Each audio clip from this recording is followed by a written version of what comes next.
Alright, you saw the title of the video, you saw the thumbnail. Welcome back, everyone. We are playing some Pokemon Unite. Just kidding, we're not playing it today. Just doing a guide, talking to you about what I believe is the least understood, least utilized, least appreciated item in the game, EXP Share. Gonna do a deep dive today on what this item does, what Pokemon should use it, the best ways to use it, and I'm really gonna be breaking down the ideas behind the purpose of the item and how that should apply to your games, and maybe how you could even use it if you don't think you should be using it, and how it might help you in those cases. I know that a lot of people feel like most of their teammates only pick Attacker or All-Rounder or Speedster, and you might be one of those people, but even you could try XP Share and it might be positive impacts in your games. Ready? Let's get started. I'm going to start off by reading the in-game description. So I have it at level 30, so the stats are maxed out. But as a reminder, you only need at level 20 to get the full effects that it has here. While the Pokemon has the fewest XP points on its team, it gains 5 more XP points per second. In addition, when a nearby teammate defeats a wild Pokemon, that teammate gains slightly more experience points. At level 1 through 9, it only gives 3. At 10 through 19, it gives 4. 20 through the end, it gives 5. And everything else on it is the same in terms of its effects, except the stats. But as always, the stats and held items aren't as important as the effect. So if you're going to use XP Share, I would recommend getting it to at least 20. But if you just read that and don't think that gives enough information, you're absolutely right, because it does not. How much more experience is slightly more? How nearby do they have to be? We're going to get into all of that. We're going to use a very useful website that I mentioned before on the channel, UniteDB. If you ever want to learn anything about raw data in the game, raw information, this is a great place for it. This is a matter of personal preference. I will say I don't like the guides and stuff like that as much, but it's all a matter of preference. So, you know, if it's your thing, then if it helps you figure out the game, that's cool. I mainly use the site just for raw data and raw information, like for EXP Share. Which gives a lot of information that the in-game description doesn't give. So I'll just read this verbatim and then tell you sort of a base interpretation of it. While having the fewest experience points in the team, gains an additional 3 or 4 or 5 every 1 second, we already talked about. When the holder and at least one other allied Pokemon not holding XP Share gains experience points from knocking out an opposing Pokemon, the allied Pokemon not holding Experience Share gains experience points as if the holder didn't participate in the KO, and the holder separately gains 30% of the total experience points. Instead, only one holder can gain experience points whenever an opposing Pokemon is knocked out. So, basically this item nets you more experience for your team over time, not only by giving you passive, but by making it so that knocking out Pokemon, wild or enemy Pokemon, gives XP as though you weren't there, and then you also gain 30% of the XP from it. So it's like the same wild Pokemon or same enemy Pokemon will give 130% of the XP instead of just 100%. Normally that 100% is divided among all nearby Pokemon depending on who attacked the wild Pokemon or or enemy Pokemon, and who got the last hit. The last hit's gonna get the most experience usually, and anyone else that attacked will get some experience as long as they're still nearby. But EXP Share kind of nullifies that. It says you're going to get all of it, and I'm only going to get 30%. So you get less for yourself, but there's more XP being generated overall by the KO. And that kind of works well with what Experience Share does in addition to that effect, right? If you have the fewest XP points on the team, you get extra XP per second.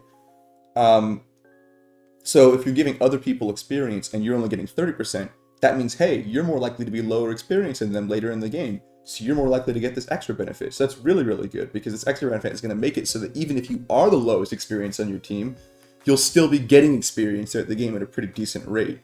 So it's a very valuable effect to have. I'm also going to look at a few other links here. This link goes here, which is a massive, massive page of data and information. We'll look at this in a minute. I'm not going to read the whole thing. I know that I've read 2 things already, and so you probably thought I was. I promise you, we're just going to look at this briefly. This is what I mainly want to look at, though, as well. The FAQ page on here. Experience. How does Experience Pokemon Unite work? Blah, blah, blah, blah, blah. Experience Share. This is what we want to look at. Experience Share works best together with one ally in proximity. It does not matter if the ally or you make the last hit. The 100% always goes to that ally, and you get the 30%. So, even if you get all the last hits, or your ally gets all the last hits, it's still going to go 100% to them, 30% to you. So when you're laning phase at the start, you don't have to worry about splitting up the last hits. And in fact, if your ally is better at clearing quickly, you can let them get most of the last hits. Or if they're stacking, you could get most of the last hits so they don't have to worry about stacking as many points and having a harder time. This aspect of XP share I think is really misunderstood. I'll have a lot of lanes where my lane partner is like trying to let me as a supporter get all the last hits so I can get more levels, and I'm just thinking it doesn't work that way. You don't understand, it doesn't work that way, you're just slowing us down. So if you're laning with an XP share, be sure to keep this fact in mind. If you don't use XP share and you only take this aspect from the video, please remember, it does not matter who gets the last hit if there's an XP share involved. So just someone needs to get the last hit so the XP can go to your team and you can keep moving. Right, so 5 per second. What does that what does that do for us? What does 5 per second do? What does that look like? Well, this is the most important part of this other page that I mentioned before. This little top section. First of all, passive experience. Everyone on both teams gets 4 per second from 10 minutes to 8 minutes, so the first 2 minutes of the game, and then 6 per second after that. So 5 per second, it's like more than double for the first 2 minutes, and then slightly less than double for the rest of the game. So it's effectively doubled throughout the game, is what you're looking at. But more specifically, we can look at the numbers, right? Just raw numbers. This is the experience you need to get to the next level at every single level. To get from level 3 to 4, you would need to get another 500 experience. No, my bad. It's the other way around. 400 experience. 500 gets you from 4 to 5. But you need 400 to get from 3 to 4, right? So we could even just do... Oh, I already have it open. We could even just do simple mathematics, right? Like, what is a 400 experience divided by 5? That's 80. That means in a minute and 20 seconds, you get that experience just naturally. If your team gets no last hits, they're going to get last hits as well. So you're probably going to get 4 pretty quickly. And then 4 to 5, that's another... What is that? 500? That's 100. So that's actually about a minute and 40 seconds that you need to get that level, just innately with passive experience. But obviously on top of that, you're going to be getting last hits, so it helps you get your level 4, level 5 faster. And since your teammate's getting more solo XP, because your XP share gives them 100%, they're going to be hitting these thresholds sooner as well. What that means is, if you have an XP share, your partner is going to be getting their levels sooner, and it's going to help you still get your levels at a reasonable time if you're just playing the game and helping get last hits, as you should be doing in lane. So the idea behind the item is it just makes it so there's more experience for your team throughout the game at every stage of the game. And this matters a lot when we're talking about a 10-minute game where the last 2 minutes are at Rayquaza, because you're going to get more levels for more Pokemon by the time Rayquaza comes around, which means more stats, more plus moves, more of the things you need to be able to win a Rayquaza fight. It's a super useful item in so many ways. My held items guide that I did a few months ago, well, more than a few months ago at this point, I sort of mentioned how my philosophy is that 1 XP share is the best, and I think that's still true in an optimal team comp and setting. But the fact of the matter is, you're usually not getting that when you're playing with randoms in the ladder. I would say 1 XP share for both side lanes is what's best usually. Reason being, both side lanes get the benefit of the experience share. And yeah, it means that if you're like the defender and supporter with the 2nd XP share and you have more than the other person, you're not getting the extra passive XP, so there's a dimension of the item you're not getting use out of, which kind of feels bad. But at the same time, the item is just so useful that I think it's worth taking that hit. And generally, as you and your other helper are trading back and forth in kills and assists and everything, you're going to fluctuate in XP, and you'll each have some time getting the extra 5 passive per second. So I think it's still worth it to have 2 in ladder games or games where you're not 5 stacking. But if you have a coordinated strategy, I think that you can get away with 1 as long as your team knows how to make that work. And what I mean by that is you have to understand your level thresholds, how to hit those thresholds, how to play around your experience share properly. Because the fact of the matter is, as the guide on the website said, 2 is not really what you want to have. You want to have 1 in proximity to a last hit. Reason being, if you have 2, the only one of them is going to hit the 30%, and it's going to be the person that's closer to the last hit. So if you have 2 people helping clear a farm with XP share and one person who doesn't have XP share, you're not going to get 160%. You're only going to get 130% off the last hit still. So one person's kind of wasting their time there in a way, which kind of feels bad, right? So you can say we can waste a lot less time if you only have one experience share, but obviously that's not always going to work in terms of the macro of the whole game, because your team's not going to be farming that effectively for the most part. You're going to always want to make sure your lanes get off to a good start. Now, when I was talking about earlier about thresholds and leveling and all that, you might be thinking, well, who should run XP share then? Who needs to worry about their thresholds and all that? As I've made clear in the past, I think helpers are generally best for XP share, that is, supporters and defenders. Reason being, their Pokemon tend to have better stats earlier on with fewer levels, and their moves tend to be a little stronger earlier on with fewer levels, and they usually only need like one of their moves to be useful. Like Eldegoss is a great example, where if you have Pollen Puff, like level 4 Eldegoss with Pollen Puff is so useful in so many ways compared to so many other Pokemon at the same level with one of their moves, right? And that's the same for most supporters and defenders. Even if you don't get your moves until 5, in the case of like a Ho-Oh or a Mamoswine, you're still pretty strong at level 4 as Ho-Oh or Mamoswine, right? Like their passives are both really strong, they have really good stats, they're really good at contesting last hits. They don't need levels as much to be useful in the early game. So the sort of hit you take from experience share by not getting more experience earlier on isn't as bad, because you're going to be getting experience later on anyway, and just throughout the game in general, and you don't need as many levels as your carry Pokemon to be useful. They need a lot of levels, you know? Your Decidueye, he doesn't get any moves until level 7. He is useless for the beginning of the game. So you really want to make sure that he gets a lot of experience early on, and solo experience if possible, which is what XP share does. So it's sort of how you want to think about it. I also tend to think about it in terms of, well, who needs experience in the game? And their lane partner should be the ones running experience share. And this could lead to, potentially, some unconventional combos. Like, let's say you're playing a Pokemon that gets their moves at 4 and 6, and your lane partner's Pokemon that gets their moves at 5 and 7. Obviously, the 5 and 7 may want to get more experience earlier on than the 4 and 6. Now, depending on which Pokemon are the two that I'm talking about, it may not stack up that way, but it could still work out that way. Just depends on the sort of game state you're in. Maybe you want your lane partner to get more levels because they're better in this game than you are. A good example could be, let's say you're playing an attacker who gets their moves at 4 and 6, and your lane partner's a defender who evolves at 5, gets a move, and then gets another move at 7, and is very strong in both those power spikes, and is also counters the other lane duo. Then maybe they shouldn't run XP share. Maybe they should run more damaging moves, and you should run experience share as the attacker to help them get online sooner, because even though you'll want your levels later in the game more than they'll need them, getting an early lane advantage can help you build experience elsewhere on the map to be able to make up for that differential. And then it doesn't matter that you ran experience share, you dealt so much punishment to them by having your lane partner get stronger sooner.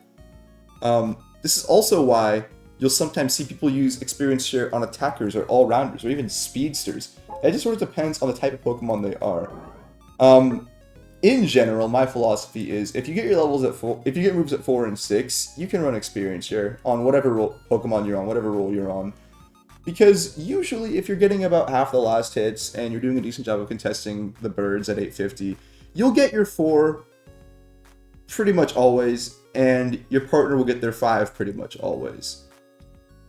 That being said, if you get killed or ganked or you lose some last hits, then things won't go that way. But also the other way around, right? You could get kills and you could gank them and you can get more last hits. So in an even 50-50 scenario is what I consider average. Then around 840, 830, you'll have yourself 4 and your partner 5 if you're running experience share. So any Pokemon that gets their moves at 4, I think is very valuable for XP share, or very worth considering anyway. So that's pretty much all supporters, right? And then a lot of defenders, some of them have to wait till 5 to get their move, as we've talked about. But even so, I think that they can make up for it by having just a strong early in terms of their stats, passives, things like that. Amazon we already talked about, right? He's got the thick fat passive where as you are dealing damage, you're getting more defense and special defense.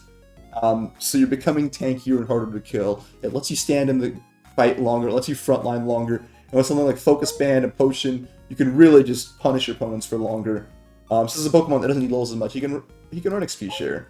Another example is, as I mentioned, Ho-Oh, who, if you watch my Ho-Oh guide, has a really strong early game. Tailwind's great for contesting last hits. His passive regenerator means that you can take a lot of punishment early on. His boosted hitting multiple Pokemon and healing lets you really contest last hits well and just frontline well in early engagements. Ho is a great defender for playing the early game. Let's look at some other roles, right? How about Pikachu? Well, as we talked about, Pikachu gets his moves at 4 and 6. And he's pretty useful early on. Just even without his moves, he does a lot of damage, contests last hits well with Thunder Shock. That's something that matters a lot. I think Pikachu is very valid for experience share. Especially because usually you're going to be laning top lane of Pikachu, right? Where there's less experience because there's less valuable farm that spawns up there. And you'll usually be laning with someone who wants more experience, like a defender that gets their levels at 5, or maybe even an all-rounder that gets their moves at 5. It's like, in those cases, I feel like Pikachu experience share is way better than Pikachu non-experience share. And really, truly, what do you need your late game for? This move getting plus is already good enough. This move, either of these moves getting plus is nice too, but they're good without plus. They're fine without plus. And your ultimate, it's like, whatever, it's fine even without it. If you want to still scale some, you can run something like Drive Lens, which I run, or you can even, if you are crazy enough to try to score, you could try Special Attack Specs.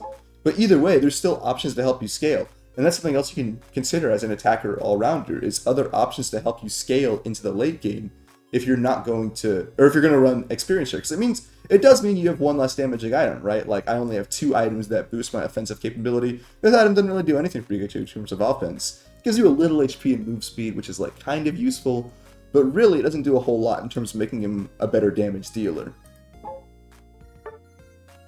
Other Pokemon that I love to run experience share on are the Eevees. All the Eevees get their moves at 4, 6, and actually their ult at 8 as well, so they come on really early in the game.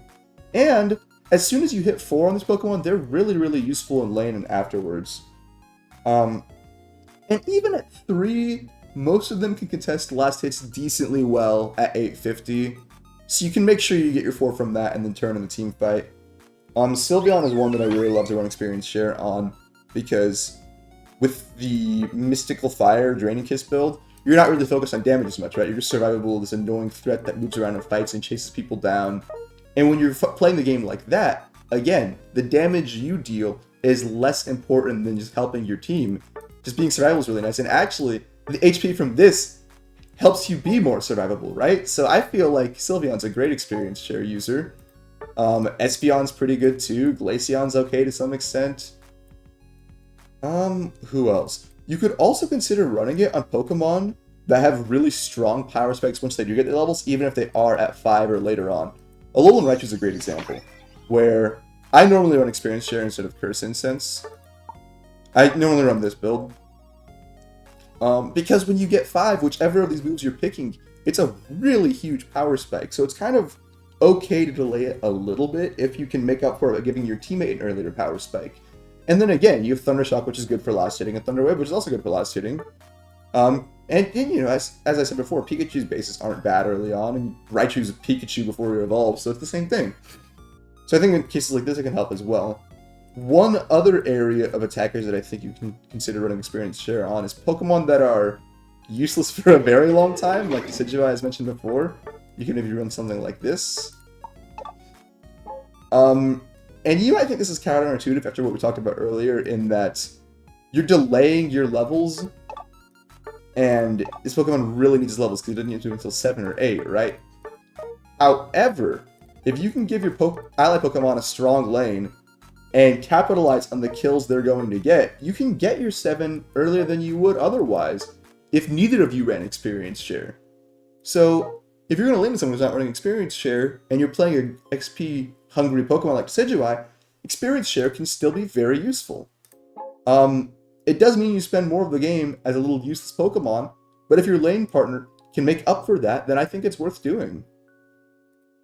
Granted, I still think that this is better overall in your partner should run experience share just because you want more of the experience, but in cases where neither Pokemon's running experience share, it's better for one to run it than none, and if you're playing a Decidueye, you can still manage that. All-rounders. Again, Pokemon that get the moves at 4 are really worth considering experience share.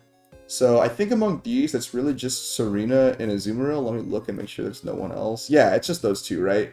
Gyarados, actually, you can consider running it because you don't really care about experience early on, right? You just care about getting your effort gauge up. You don't really care about getting experience because even when you evolve, you get both your moves. So you don't need experience. You just need to participate in battle, get last hits, do your Gyarados thing. And again, even if your partner gets the XP, if you get the last hit, you still get more effort. So it doesn't matter that they're getting more. And also, giving your partner more experience when you're playing Gyarados can be really useful in that it helps them protect you, right? When you're Magikarp, you're kind of freaking useless. So giving your partner more experience means they're useful sooner, so they can help you be more useful sooner, right? So Gyarados is a great Pokemon to run experience share on. And then, like I mentioned, Serena and Azumarill, because they both get levels or moves at 4 and 6, and their ultimate at 8, so they come online really early like the Eevees do. And Azumarill, it's a Pokemon that where numbers are really nice. As you saw, I like to stack on this Pokemon because I really just like to be super strong as much as possible, as early as possible. But even without stacking, a build like this can give you good percentage-based scaling, which is really nice as Azumarill. And your moves are just strong for what they do, even without levels. Like, getting Whirlpool at 4 means that you can 1v1 pretty much anyone else in the lane. So let's say your partner gets a kill on one of their Pokemon, and you get your levels, and you get 4, then you can turn and kill the other guy right away, even if your partner has to run back, or even if they die, you can kill the other person right away with Whirlpool. You don't need more levels to do that, you just need 4 to do that. And then 6, Play Rough is great for just moving around the map. You move really fast, and then obviously the buff it gives you to your attack is really strong too. So you don't need levels as much on this Pokemon as you do on other all-rounders, so you can run experience share on him. And on Serena as well, for a lot of the same reasons, right?